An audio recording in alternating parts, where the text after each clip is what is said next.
بسم اللہ الرحمن الرحیم۔ السلام علیکم ورحمۃ اللہ وبرکاتہ۔ دنیا کی ایک ایسی قوم جس پر اللہ تعالیٰ نے جہنم سے آگ کی بارش کی۔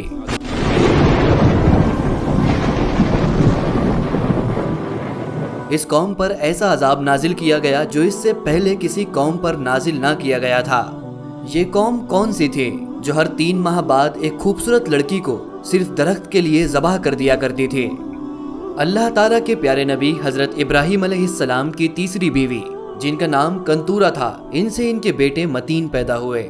متین اپنے اہل و عیال کے ساتھ اپنے سوتیلے بھائی حضرت اسماعیل علیہ السلام کے ساتھ حجاز میں آباد ہو گئے۔ حضرت ابراہیم علیہ السلام کی یہ نسل آہستہ آہستہ بڑھتی رہی اور یہ ایک کافی بڑا قبیلہ بن گیا۔ ان لوگوں کو اہل مدین کہا جاتا تھا۔ ان لوگوں نے اپنا 2 گروہ بنا لیا۔ شہر میں رہنے والے کو اہل مدین کہا جاتا تھا، وہی جو علاقہ گاؤں میں آباد تھا اسے ایکا پکارا جاتا تھا۔ ایکا کا مطلب ایسے لوگ جو جھنڈ میں اور سرسبز شاداب میدان میں رہا کرتے ہیں۔ ایکا ایک ایسی بستی تھی جہاں پر بہت سارے درخت، پھل اور پھول پائے جاتے تھے۔ اگر کوئی نیا انسان اس بستی میں داخل ہوتا تو اسے ایسا لگتا کہ وہ کسی بستی میں نہیں بلکہ کوئی درختوں کے جھنڈ میں داخل ہوا ہے۔ قرآن کریم میں بھی انہیں ایکا کے نام سے پکارا گیا ہے۔ امام ابن کثیر نے یہ لکھا ہے کہ یہاں پر ایکا نام کا ایک درخت تھا جس کی یہ اہل مدین پوجا کیا کرتے تھے اور اسی وجہ سے انہیں اصحاب ایکا کہا گیا ہے۔ اہل مدین نہایت ہی خوشگوار اور امیر لوگ تھے۔ دور دراز سے قافلے ان کے علاقوں میں آیا کرتے تھے اور اس علاقے سے پھل، سبزیاں اور اناج وغیرہ لے جایا کرتے تھے۔ یہ قوم ایک بہت بڑی شاہراہ پر آباد تھی جس کی وجہ سے دور دراز سے آنے والے تاجر یہاں ضرور رکتے اور اس بستی کو دیکھنا کافی پسند کرتے تھے۔ بہت سارے لوگوں کے گزر ہونے کی وجہ سے یہاں کے لوگوں نے تجارتی پیشہ اپنایا اور آہستہ آہستہ کافی امیر ہوئے۔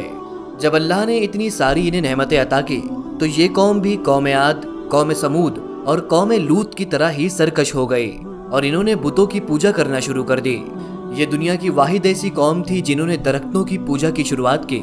اس قوم سے پہلے دنیا میں صرف بتوں کی پوجا ہی کی جاتی تھی۔ یہاں پر ایک ایسی رسم تھی کہ ہر 3 مہینے بعد ایک دوشیزہ لڑکی کو ایکا نامی درخت کے سامنے قتل کیا جاتا تھا۔ ذبح کی گئی لڑکی کے سارے اعضاء کو کاٹ کر الگ الگ کر دیا جاتا اور اسے الگ الگ مقام پر دفن کر دیا جاتا تھا۔ ان لوگوں کا ایسا ماننا تھا کہ اگر ایکا درخت کے سامنے دوشیزہ کی قربانی ہر 3 ماہ بعد نہ پیش کی گئی تو یہ درخت ہمارے کاروبار کو ختم کر دے گا۔ یہ قوم کاروبار کرتے وقت ناپ تول میں بھی کمی کیا کرتی تھی اور اس کے لیے انہوں نے ایک خاص انتظام کیا تھا۔ یہ لوگ اپنی بیویوں اور اپنی بیٹیوں کو اپنے کاروبار پر عریاں لباس میں بیٹھا دیا کرتے تھے اور جب کوئی تاجر ان کے پاس آتا تو وہ شہوت کی وجہ سے ان لڑکیوں اور ان عورتوں میں مصروف ہو جاتا اور ایسا کرتے ہوئے یہ لوگ ناپ تول میں کمی کرتے اور بعض اوقات چیزیں ہی بدل ڈالتے تھے۔ ان لوگوں کی اصلاح کے لیے اللہ تعالیٰ نے اپنے پیغمبر حضرت شعیب علیہ السلام کو ان کی جانب بھیجا۔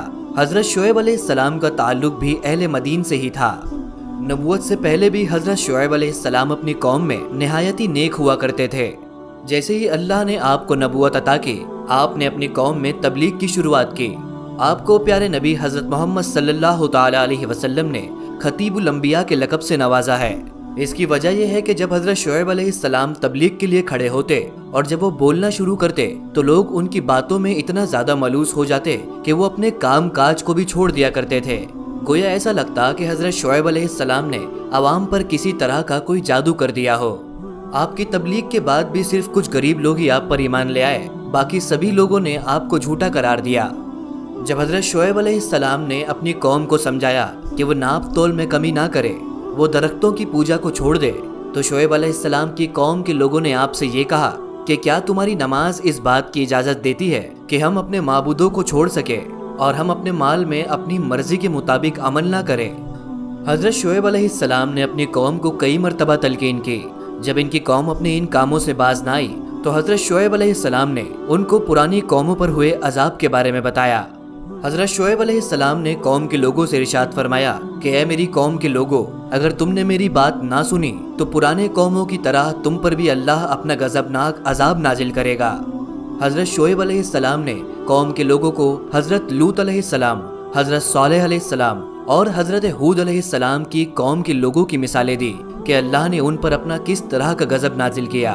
حضرت شعیب علیہ السلام کے واعظ و تلقین کرنے پر ساری قوم کے لوگ آپ کے خلاف ہو گئے۔ سبھی نے مل کر آپ کو دھمکی دی کہ یا تو تم ہماری قوم میں شامل ہو یا تو تم اس بستی سے باہر نکل جاؤ۔ حضرت شعیب علیہ السلام نے ان لوگوں کو ہر طرح سے سمجھا بجھا کر دیکھ لیا۔ جب قوم کسی طرح سے باز نہ آئی تو حضرت شعیب علیہ السلام نے ارشاد فرمایا کہ اے میری قوم کے لوگوں، تم اپنے طریقے پر عمل کرتے رہو، میں اپنے طریقے پر عمل کرتا رہوں گا۔ تم کو صرف تھوڑے ہی دنوں میں یہ معلوم ہو جائے گا کہ آخر ہم میں سے کون حق پر ہے اور کون باطل پر ہے۔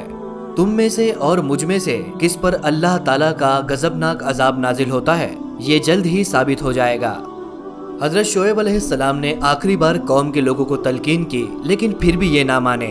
قوم کے کچھ لوگوں نے یہ کہا کہ اگر تم اللہ کے سچے نبی ہو تو آسمان سے کوئی ٹکڑا ہمارے اوپر گرا کر دکھاؤ اور ہم پر اللہ کا ایسا دردناک عذاب لے کر آؤ جس سے تم ہمیں ڈرایا کرتے ہو۔ جب اس قوم نے خود ہی اللہ تعالیٰ کے دردناک عذاب کو طلب کیا تو پھر اللہ تعالیٰ نے اس قوم پر اپنا دردناک عذاب اتارا۔ حدیثوں میں آتا ہے کہ اللہ تعالیٰ نے اس قوم پر جہنم کا ایک دروازہ کھول دیا۔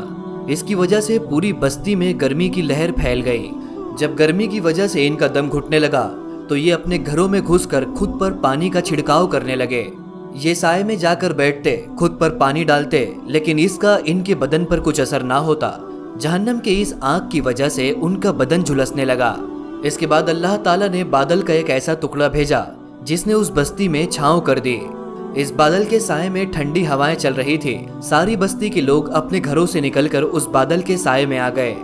جیسے ہی سب اس بادل کے نیچے آ گئے، اس بادل سے ایک زوردار چیخ نکلی اور اللہ تعالیٰ نے اس بادل سے آگ کے گولے برسائے، اور اسی وقت زمین میں ایک خطرناک زلزلہ بھی آ گیا۔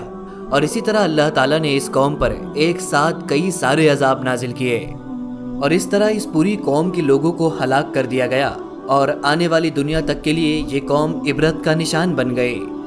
حضرت شعیب علیہ السلام اور وہ لوگ جو آپ پر ایمان لائے تھے، اللہ تعالیٰ نے انہیں اس عذاب سے محفوظ رکھا۔ تو دوستو، یہ تھی آج کی ہماری ویڈیو۔ آپ کو یہ ویڈیو کیسی لگی ہمیں کامنٹ سیکشن میں ضرور بتائیے، اور ہمارے چینل دین کی بات کو سبسکرائب کرنا نہ بھولیں۔ اس ویڈیو کو اپنے دوستوں اور اپنے فیملی ممبرز کے ساتھ ضرور شیئر کریں تاکہ ان کی دینی معلومات میں اضافہ ہو سکے۔ ملاقات کرتے ہیں ہماری اگلی ویڈیو میں، تب تک کے لیے اللہ حافظ۔